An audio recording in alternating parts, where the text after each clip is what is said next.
후서 3장 12절에서부터 15절까지의 말씀입니다. 신약성경 345쪽. 신약성경 345쪽 디모데후서 3장 12절에서부터 15절 받들어 봉독하겠습니다. 무릇 그리스도 예수 안에서 경건하게 살고자 하는 자는 박해를 받으리라. 악한 사람들과 속이는 자들은 더욱 악하여져서 속이기도 하고 속기도 하나니, 그러나 너는 배우고 확신한 일에 거하라. 너는 내가 누구에게서 배운 것을 알며 또 어려서부터 성경을 알았나니, 성경은 능히 너로 하여금 그리스도 예수 안에 있는 믿음으로 말미암아 구원에 이르는 지혜가 있게 하느니라. 아멘. 오늘은 제가 여러분에게 질문을 드리면서 말씀을 나누고자 합니다. 여러분, 그리스도인으로서 이 세상에서 살아가는 것이 힘듭니까? 힘들지 않습니까? 아니면 그저 그렇습니까? 질문의 내용을 잘 모르겠어요? 내가 그리스도인으로서 그리스도인의 모습으로 이 세상에서 그리스도인의 삶을 살아가는 것이 매우 힘든 줄로 압니다. 내가 정말 그리스도의 향기를 바라며 그리스도의 삶을 살아가려고 그러면 세상에서 이런저런 핍박을 당하게 되어지죠. 너만 유별났냐? 사회성이 떨어진다. 때로는 아무 말도 없이 왕따를 당하게 되어지기도 하고요. 또 너만 잘났냐? 이런 얘기도 듣게 되어집니다. 그러니까 그 공동체에서 그 사람들과 함께 호흡을 맞추면서 발을 맞춰서 살아가는 것이 그렇게 쉽지는 않지요. 또 개인적인 사업을 하거나 하는 분들의 얘기를 들어봐도 정말 하나님의 말씀대로 그렇게 일을 해서는 정말 힘든다는 얘기를 들어봐요. 어떤 가게에서는 카드를 안 받는다고 그러죠. 그러면 카드 안 받는 것이 어때요? 요새는 위법사항이죠. 왜 카드 안 받는다고 그래요? 뭔가 있기 때문에 그렇겠죠. 또 어떤 분은 장사를 하는데 정확하게 저울을 정확하게, 요새는 그런 분이 거의 없으리라고 봅니다만은, 정확하게 저울을 사용하면은 그것이 안 된다고, 얼마 되지 않는다고 그러면서 이렇게 저울을 옛날에는 조작까지 했었죠. 성경에도 말씀하고 있어요. 내 주머니에 2개의 추를 가지지 말라라고 말씀하고 있어요. 물건을 살 때 쓰는 추와 물건을 팔 때 쓰는 추를 바꾸지 말라.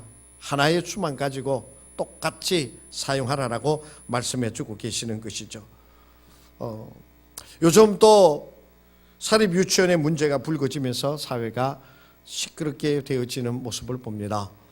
나는 돈을 가지고 이만큼 투자를 했는데 왜 내 재산을 내 마음대로 하지 못하냐라고 하는 그런 항변을 하고 있지요. 또 우리 자녀들의 사는 모습을 한번 보면은, 우리 자녀들이 있잖아요. 이 세상에서 어두워지고 또 점점 포악해지고 사랑이 식어져가는 이 세상에 살아갈 때에 우리 자녀들이 과연 어떻게 살아갈 것인가라고 하는 것에 대하여 고민할 수밖에 없습니다. 간혹 가다가 부모님들이 그런 얘기를 합니다. 우리 자녀들은 절대로 그렇지 않습니다. 잘못을 해가지고 학교에서 연락이 가면은 우리 애는 안 그랬는데 저 녀석이 자꾸 그래가지고 우리 애가 거기에 휩쓸린 것이다 하면서 막 그렇게 얘기를 합니다. 절대로 우리 애는 그렇지 않는다고 얘기합니다. 그런데 있잖아요, 그거 많은 부분이 틀린 겁니다. 물론 그런 애도 있겠지만 대부분의 아이들이 그렇지 않습니다. 왜 그런지 아십니까? 이 세상이 어두운 데서 어두워지잖아요. 점점 더 포악해지고 점점 더 악해져 가거든요. 그 속에서 사는 사람들이요, 자기도 모르는 사이에 어떻게 되느냐? 점점 더 어두워져 가고요, 자기도 모르는 사이에 심성이 점점 더 포악해져 가게 되어지는 거예요. 그래서 예전에 그런 말이 있어요. 그런 시조가 있었죠. 백로야 까마귀 노는데 가지 말라. 왜? 까마귀 노는데 가게 되어지면 자기도 모르는 사이에 그 까만 것이 묻을 수 있게 되어지는 거예요. 우리 자녀들이 그렇게 되어져 있어요. 그렇게 되어져 있어요. 저는 요즘에 이 사회에서 벌어지는 일들을 보고 또 우리의 젊은이들이 행하고 의식하는 것들을 이렇게 간접적으로 접해보면서 드는 생각이 있습니다. 뭐냐면 한국 사회가 점점 허물어져 내리고 있다고 하는 생각을 떨쳐버릴 수가 없습니다.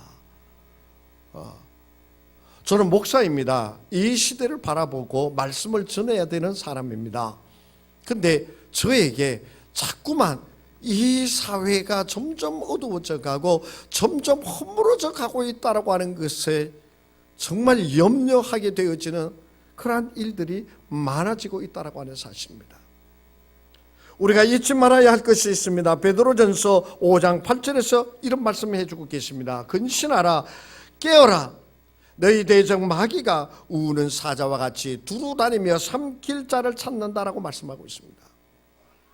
이 세상이 바로 어떠한 세상이 되어져 가고 있느냐? 대적 마귀가 믿음의 사람이 되어지지 못하도록 믿음에 굳게 서려고 하는 사람들을 어떻게 해서든지 넘어뜨리고 어떻게 해서든지 망가뜨리려고 우는 사자와 같이 사단이 마귀가 헤매고 다니는 그러한 시대가 되어졌다라고 하는 것을 잊어서는 아니 된다라고 하는 말씀입니다.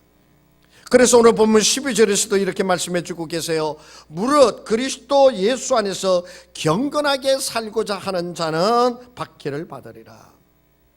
그리스도 안에서 경건하게 살려고 하는 자는 예나 지금이나 박해를 받게 되어지고 어려움을 당하게 되어지더라라고 하는 말씀입니다.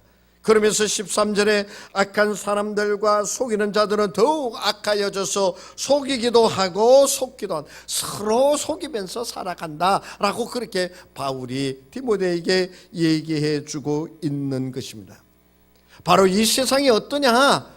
우는 사자와 같이 우리를 삼키려고 하고 우리의 자녀들을 하나님의 백성 되어지지 못하도록 하나님의 말씀대로 살아가지 못하는 우리의 자녀들이 되어지도록 대적자 마귀가 우리는 사자와 같이 삼킬 자를 두루 찾아다니는 시대가 되어졌고 그리고 이 세대에서 경건하게 살려고 그러면 박해를 받을 수밖에 없는 시대를 살아가고 있는 것이 바로 우리들의 시간입니다. 그렇기 때문에 이러한 험악한 세상에서 점점 허물어져 가는 세상에서 점점 포악해져 가고 박해를 받게 되어지는 이러한 세상 속에서 어떻게 우리가 살아남아야 하고 어떻게 우리가 이것을 이기면서 살아가고 우리의 자녀들이 어떻게 해야 하지만 이 세상을 이기면서 살아갈 수 있는 자녀가 되어지느냐라고 하는 사실입니다. 우리가 그러한 삶을 살아야 됩니다. 이 세상 어두웠고 혼란스러운 불법이 횡행하는 이 세대에서 하나님의 말씀을 가지고 지키고 살아남고 승리하면서 살아가야 되고 그 승리하면서 살아가는 그 모습이 우리 자녀들에게까지 이어져서 우리의 자녀들도 이 세상을 이기면서 살아가는 자가 되어져야 된다고 하는 사실입니다. 로마서 8장 37절에 그 비결을 얘기해 주고 계십니다. 이 모든 일에 우리를 사랑하시는 이로 말미암아 우리가 넉넉히 이기느니라. 세상에 온갖 박해가 있고 온갖 어려움이 있고 온갖 고난이 있다 하더라도 우리를 사랑하시는 이로 말미암아 예수 그리스도 하나님의 그 사랑으로 말미암아 우리가 이 모든 것을 넉넉히 이길 수 있다라고 성경은 우리에게 말씀해 주고 계십니다. 이 말씀이 이 세상에 힘들게 살아가고 있는 여러분에게 힘이 되시기를 축복합니다. 이 말씀으로 여러분이 새 힘을 얻고 정말 힘들고 어렵고 곤란하고 정말 지쳐 쓰러져 가게 되어진다 하더라도 이 말씀으로 다시 한번 힘을 얻고 세상을 이기며 살아가는 우리가 되어지기를 간절히 원합니다. 간절히 원합니다. 오늘 이 본문의 말씀은 바울이 이제 말년이 되어서 은퇴할 때가 다 되어졌어요.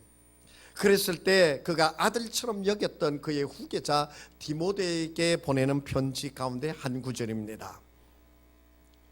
디모데에게 정말 이 세대가 그리스도인들을 박해하고 이 세상에서 그리스도인들은 온갖 핍박을 어려움을 당하면서 살아가는 때에 자신의 뒤를 위해서 후계자가 되어서 복음을 전하게 되어질 그 디모데를 생각하면서 디모데를 격려하며 너희가 배우고 확신한 일에 거하라 라고 하면서 편지를 써보낸 것입니다. 이 디모데는 바울이 얘기하여 준 것과 같이 배우고 확신한 일에 서는 자가 되어져서 바울의 후계자가 되어진 것입니다. 우리가 이 험난하고 어둡고 혼란스러운 점점 더 악해져가고 어두워져 가는 이 세상 속에서 같이 뒤엉켜서 같이 어두워지고 같이 부패하면서 같이 세상의 것만을 추구하면서 살아가는 자의 모습이 아니라 하나님께서 우리에게 일러주시고 우리가 배웠던 그 하나님의 말씀대로 그 배운 말씀에 확신을 가지고 그 위에 굳게 서서 나아가는 우리가 되어지기를 간절히 원합니다. 바울은 디모데에게 말합니다. 내가 어렸을 때부터 부모님에게 배운 말씀대로 확신을 가지고 살아가라라고 말씀해 주고 계십니다. 우리가 이 세상에서 이기고 살아가기 위하여서는 하나님의 말씀이 내 안에 있어야 되고 그 말씀의 확신을 가지고 그 말씀대로 살아가기 위하여 힘쓰고 애쓰게 되어질 때 이 세상에 굴하는 자의 모습이 아니라 이 세상을 이기며 도리어 이 세상을 향하여 호령하면서 살아가는 자가 되어질 수 있게 되어집니다. 또한 우리의 자녀들도 하나님의 말씀에 확신을 가지고 그 말씀대로 가르침을 받아서 부모의 신앙을 본받아서 그 믿음 위에 그 말씀의 확신을 가지고 살아가게 되어질 때에 어떻게 되어지느냐? 우리의 자녀들이 이 세상을 이기며 살아가는 자녀들이 되어질 수 있다라고 하는 사실입니다. 성경은 우리에게 말씀하여 주십니다. 예수님께서 있잖아요. 어린이들을 안으시면서 하신 말씀이 있습니다. 이 아이와 같이 되지 아니하면 어린이와 같이 되지 않으면 천국에 들어갈 수 없느니라 라고 말씀하셨어요. 왜요? 어린아이들의 그 순수함을 예수님께서 그렇게 순수한 마음이 되어져야지만 천국에 들어갈 수 있다라는 말씀이에요. 여기서 또 제가 여러분에게 질문합니다. 나한테 아직 어린아이의 모습이 남아 있습니다 하시는 분 한번 손 들어보세요. 남아 있어요? 뭐 한 분이 들라 말까 그러는데 이부 때도 아무도 손 안 들었어요. 이 말씀을 예수님이 하신 말씀과 같이 붙여서 설명해 볼까요? 여러분들은 천국과 많이 멀어졌다라는 그 얘기예요. 왜? 어린이의 모습을 다 잃어버렸잖아요. 어린이의 모습을 찾아보기 힘들다는 그 얘기 아니에요. 그러면 뭐예요? 예수님이 어린아이와 같이 되어야 천국에 들어간다라고 했는데 어린아이의 모습을 다 잃어버렸으니 어떻다는 거예요? 천국의 모습과 달라졌다는 얘기예요. 천국에 들어갈 수 없는 자가 되어졌다는 거예요. 그렇기 때문에 우리는 어렸을 때부터 하나님의 말씀을 듣고 배우고 확신한 일에 거하여야 되고요. 또 우리의 자녀 어린아이들에게 순수할 때에 그 하나님의 말씀을 심어주고 그 하나님의 말씀으로 가르치고 그 하나님의 말씀으로 이끌어가는 부모가 되어야 된다라고 하는 것이에요. 요한일서 5장 4절에서 이렇게 말씀해 주고 계십니다. 무릇 하나님께로부터 난 자마다 세상을 이기느니라. 하나님께로부터 나야지만 세상을 이긴다고 말씀해 주고 계세요. 세상을 이기는 승리는 이것이니 그것이 바로 우리의 믿음이라고 말씀하십니다. 하나님께로부터 나야 주되 우리의 사랑하는 자녀들이 하나님의 말씀을 듣고요, 우리의 자녀들이 하나님의 말씀을 배우고요, 우리의 자녀들이 하나님의 말씀에 굳게 서서 그 말씀에 흔들리고 확신을 가지고 살아갈 수 있도록 우리 부모들이 가르쳐야 됩니다. 자녀들에게 하나님께서 전능하신 분이시다라고 하는 것을 보여주어야 해요. 우리의 자녀들에게 이 세상에 내 삶을 주관하시고 이 세상의 모든 것을 주관하시는 분이 바로 여호와 하나님이시다라고 하는 것을 가르쳐 주어야만 합니다. 오직 예수 그리스도만을 통해서 구원을 받을 수 있다라고 하는 사실을 가르쳐 주어야 돼요. 이 세상의 그 어떠한 것보다 예수 그리스도 하나님이 귀하다라고 하는 것을 가르쳐 주어야 돼요. 가르쳐 주어야 돼요. 보여주어야 돼요. 죄송하지만 그런데 우리 부모님들이 살아가는 모습을 보면 이 세상에 가장 귀한 것은 하나님이 아니라 돈이다라고 살아가고 있어요. 하나님입니다라고 하면 아멘은 잘해요. 그러나 그 나타나는 모습은 하나님보다 돈이 더 귀중하다는 것을 나타내 보여준 삶을 살아가고 있습니다. 그렇기 때문에 우리의 자녀들이 그 모습을 보고 어떻게 살아갑니까? 돈만 있으면 장땡이다 그러고 살아가는 거예요. 돈만 많으면 모든 것이 다 되어지는 것처럼 생각하고 살아가는 우리의 자녀들이 된 거예요. 이제 우리의 자녀들에게 이 세상의 그 어떠한 것보다도 하나님이 가장 귀하신 분이시다. 그 하나님이 나와 함께하여 주시면 이 세상의 그 어떠한 것도 두렵지 아니하다. 세상을 이기는 힘이 하나님께서 나에게 더하여 주신 것이다. 세상을 이기고 살아가는 자의 그 지혜로운 모습, 어떠한 방법을 통해서 내가 세상을 이기면서 살아가는가, 그것이 바로 하나님께 있으며 하나님께서 내게 더하여 주심으로 내가 세상을 이기고 승리하며 살아가는 자, 하나님의 마음에 합한 자, 하나님께서 기뻐하시는 자가 되어질 수 있다라고 하는 사실을 내가 그것을 체험만 하고 우리의 자녀들에게 그것을 가르쳐 주어야만 합니다. 오늘 바울은 내가 그것을 어디서부터 배웠느냐고 얘기하고 있습니다. 14절 중반에 보면 너는 내가 누구에게서 배운 것을 알며, 누구에게서부터 배웠느냐는 거예요. 바로 이 디모데는 어렸을 때부터 외할머니 집에서 디모데후서 1장 5절에 보면 내 속에 거짓이 없는 믿음이 있음을 생각함이라. 이 믿음은 먼저 내 외조모, 내 외할머니 로이스와 내 어머니 유니게 속에 있더니 내 속에도 있는 줄을 확신하노라. 이 디모데가요, 어디서부터 세상을 이기는 하나님의 말씀을 배우고 그 위에 확신을 가지며 서게 되어졌느냐? 외할머니 때부터, 어머니에게서부터 그 말씀을 배우고 따라했기 때문에 이 디모데가 굳센 바울의 후계자가 되어 나아갈 수 있게 되어졌다라고 하는 것이에요. 디모데가 그 당시에 박해라던 그 박해를 이길 수 있게 되어지는 것은, 견디게 되어지는 것은 바로 그의 어머니에게서부터 물려받은 신앙, 그 믿음이 있기 때문에 그렇습니다.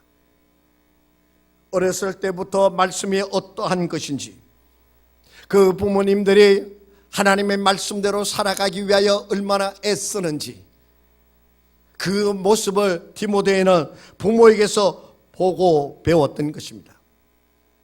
여러분들, 자녀를 가리켜 부모에 뭐라고 흔히 얘기합니까? 판박이라고 하는 얘기를 합니다. 판박이. 자녀는 부모의 판박이라는 거예요. 결혼해서 알을 낳았습니다.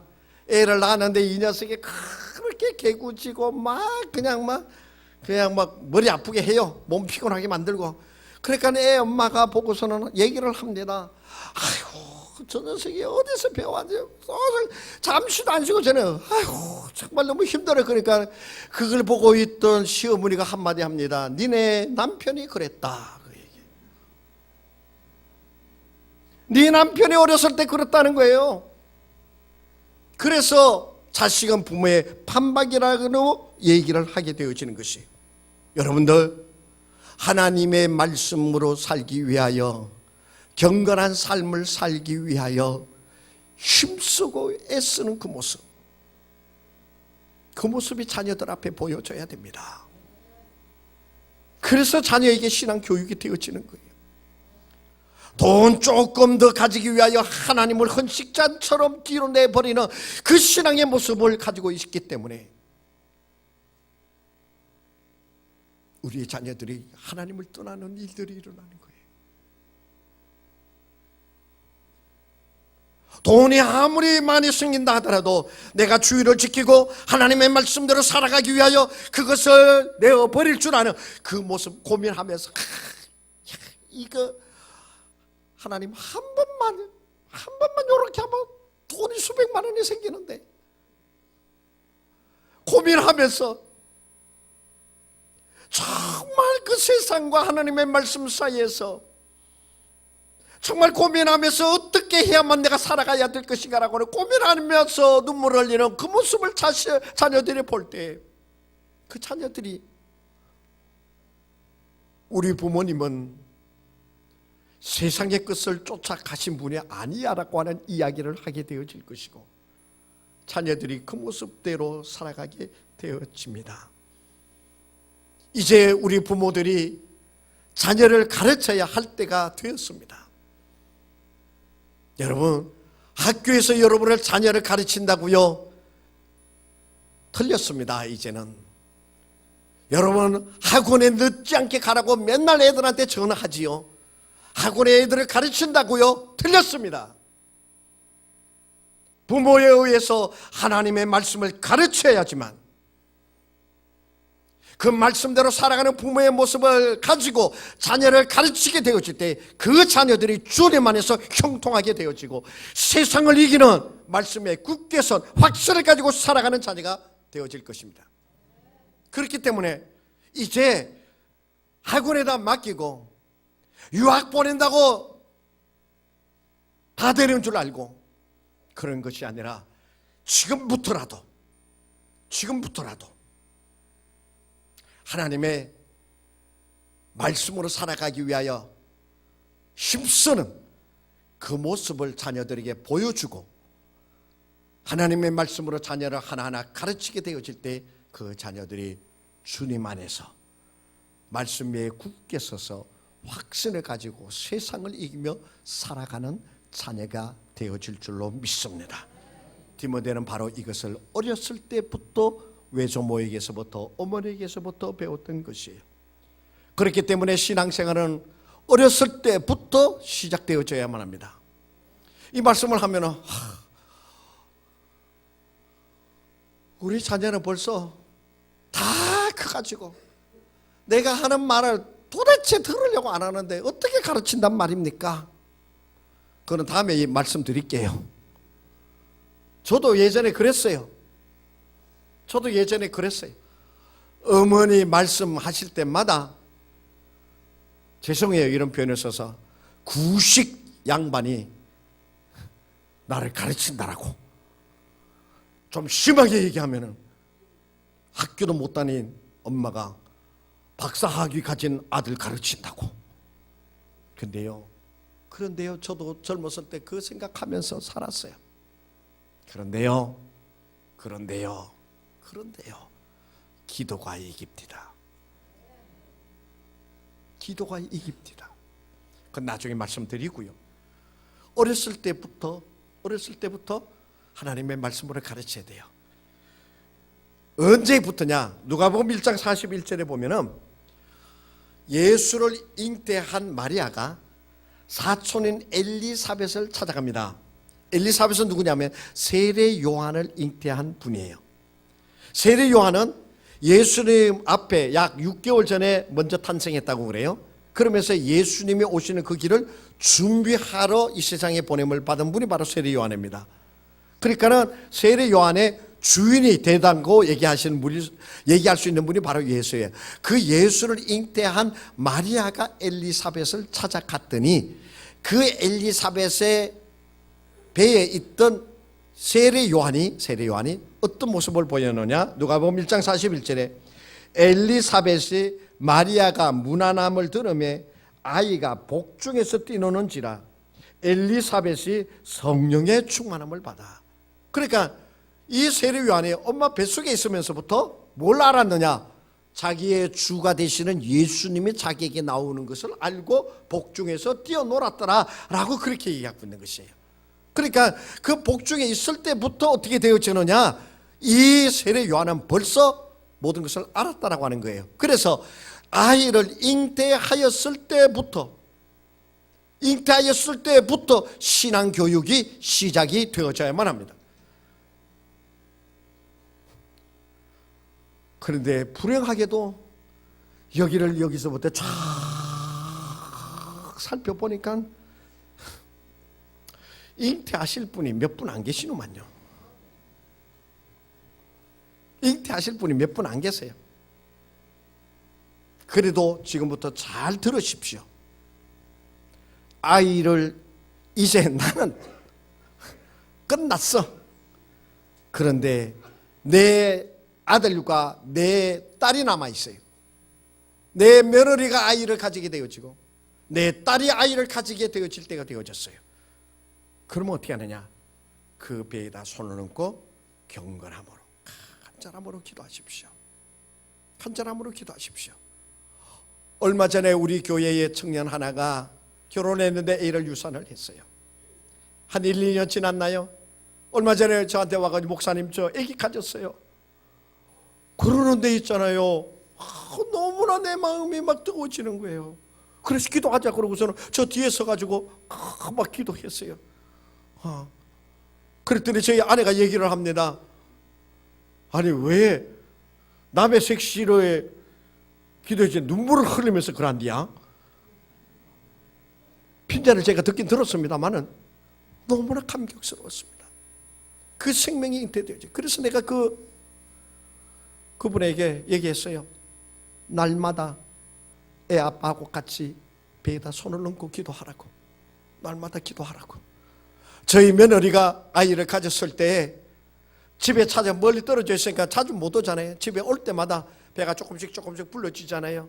그러면 시아버지인 내가 아무리 목사라도 그 배에다 손을 댈 수가 있어야지. 그래가지고 아들 오라고 그래가지고 아들 보고 손 얹어. 아니면 엄마 있으면 아내한테 손을 얹어. 그러고서는 내가 그 위에 손을 얹고 볼 때마다 기도해 줬습니다. 볼 때마다 간절한 마음으로. 볼 때마다. 분명히 나는 확신을 합니다. 대중에서부터 하나님의 말씀을 듣고 대중에서부터 그 부모의 간절한 마음으로 도와줘 주는 그 기도, 그 기도를 받고 출생하는 아이는 분명히 하나님의 말씀 가운데 있는 아이가 되어질 줄 저는 확신을 합니다. 그래서 아이를 가진 엄마들이 저한테 와서 얘기를 할 때마다 꼭 제가 얘기를 합니다.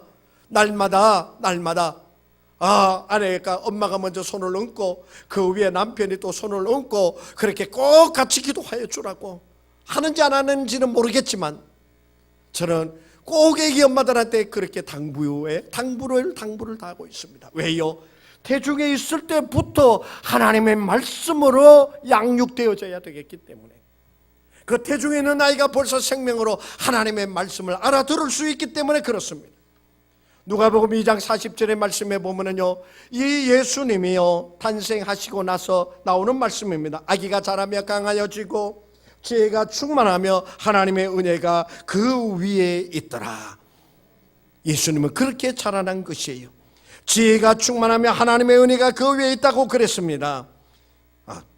신앙교육은, 말씀의 교육은 아이가 태중에 있을 때부터 부모의 기도와 간절함 속에서 시작되어진다는 것을 아시고요, 이제 나는 끝났다라고 끝난 게 아니라 여러분의 딸이, 여러분의 며느리가 아이를 잉태하고 오면은 아무리 교회 안 다니는 며느리라 하더라도 그 아이를 위해서 내가 기도하마라고 할 때는 지새끼 귀한 줄 알고 그 며느리도 다 기도받게 되어져 있습니다.